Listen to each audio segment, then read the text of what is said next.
Yes, Victor, alam mo, simula pa kahapon hanggang kagabi ay tuloy-tuloy yung monitoring ng ating mga kasama dito sa UNTV News and Rescue Command Center at upon discretion and instruction din ng ating Deputy Chief, si Sir Jerry Panghulan, ay nag-activate na tayo simula pa kahapon. At hanggang kagabi ay tuloy-tuloy din yung pag-assist din ng ating mga kasama sa UNTV News and Rescue sa iba't ibang pamamaraan. Yung ibang mga kailangan i-preemptive evacuation ay nagsagawa na rin tayo. Tumulong tayo sa pamahalaan para magsagawa ng preemptive evacuation. At yung mga motorista din na kaya pang matulungan ng ating mga kasama simula pa yung kagabi ay nag-assist sila. At the same time, meron din tayong mga kasama na dahil kagabi meron pang mga pasok yung ibang mga kababayan natin, particular dito sa Metro Manila. Yung mga pauwi na naglalakad ay inassist din ng ating mga kasama sa UNTV News and Rescue. At alam naman natin na bagamat palayo na ang bagyo, pero ang habagat ay isa rin sa nakaka-apekto sa atin hanggang sa mga oras na ito ay tuloy-tuloy pa rin yung pag-ulan, especially dito sa Metro Manila. Kaya tuloy-tuloy din yung ginagawa nating monitoring at yung mga kababayan nating humihingi ng tulong via chat, via text, via call ay ginagawan po natin ng aksyon. Kino-coordinate natin yung ibang mga kababayan natin na nangangailangan ng tulong sa kanilang mga respective DRRMO. At the same time, yung ating mga maaabot na mga kababayan natin ay sa tulong ng Panginoon, ginagawa po natin yung aksyon at gumagawa rin tayo ng mga pagbibigay ng assistance kasi hindi naman po agad pagtawag, lalo na po pagka ganitong panahon, Victor, hindi po agad makakarating dahil meron mga hindrances kagaya ng baha, kagaya ng traffic. Kaya isa po sa ginagawa natin kapag mga ganitong pagkakataon, Victor, binibigyan po natin ng mga guidance yung ating mga kababayang tumatawag dito sa ating command center. Ano yung mga pwede nilang magawa habang sila ay naghihintay ng rescue. At siguro, hindi, samantalahin natin yung pagkakataon sa mga lugar po na mayroong baha ngayon sa inyong mga bahay. Especially kung meron pa po kayong supply ng kuryente, isa po sa may advice natin, Vic, ay ibaba na po natin or i-down na po natin ang main electricity source natin para makaiwas po tayo sa insidente naman ng pagkakuryente. Isa po yan sa nangyayari din kapag mga panahon ng baha dahil minsan hindi po agad na napapatay yung mga supply ng kuryente. Kaya yung mga bahay na meron tayong outlet at baha na po sa ating lugar, patayin na po natin agad yung ating mga main source ng ating kuryente para makaiwas po tayo na makuryente, lalo na yung mga may bata, meron pong mga senior citizen, isa po yan sa ating babantayan lalo na po ngayon.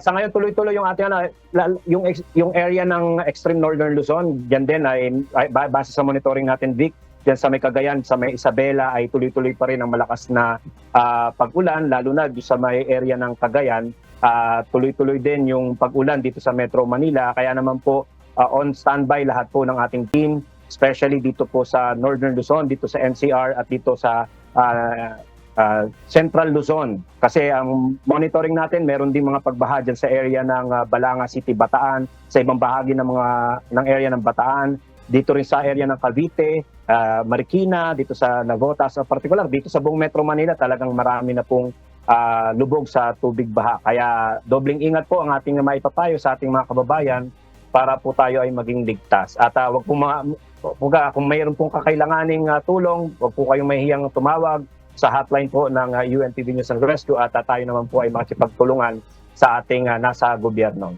Yan muna ang update mula rito sa UNTV News and Rescue Command Center. Balik sa iyo, Vic. Benedict, kung mayroong gustong makipag-ugnayan sa inyo, saan sila pwedeng kumontak?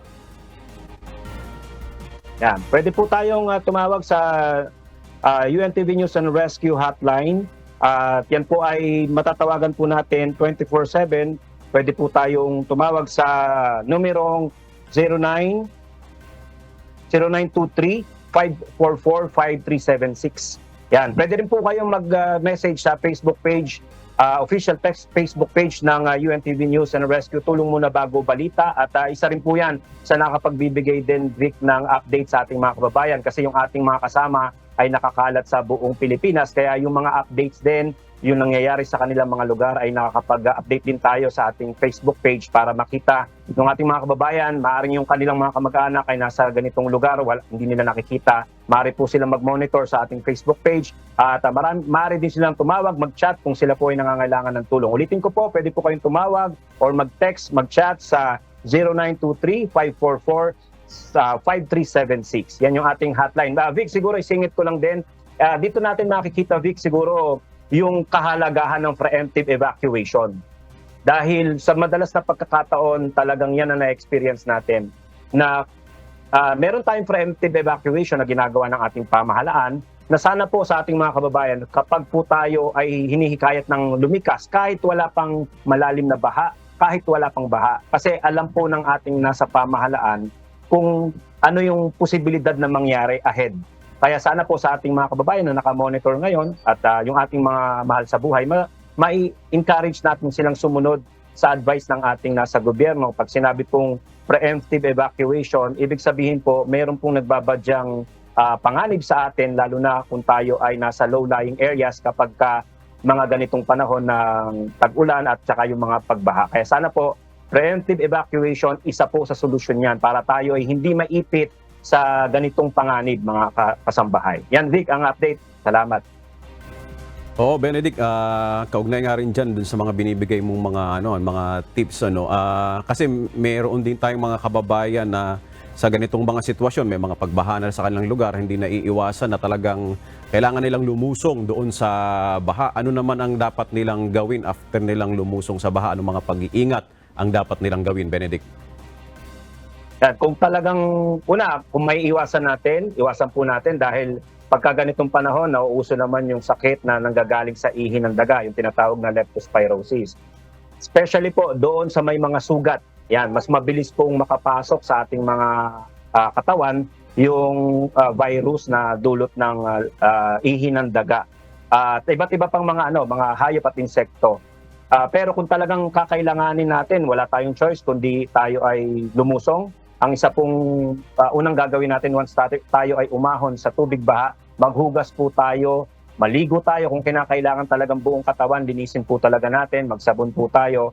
At kung meron po tayong sugat, better po na mag-consult po tayo sa ating mga doktor para po mabigyan po tayo ng kaukulang atensyong medical. Kasi ang leptospirosis po ay hindi naman agad yan magmamanifest. Maaring ngayong araw na ito okay ka, pero pag dumating yung time na talagang naka-acquire tayo ng virus na galing sa ihi ng daga, pwede po tayo magkasakit. Kaya once po tayo ay lumusong sa tubig baha, ay maglinis po tayo ng ating mga katawan, magsabon po tayo ng ating mga katawan, at better po na agad tayo mag-consult sa ating mga doktor. Yun, Vic.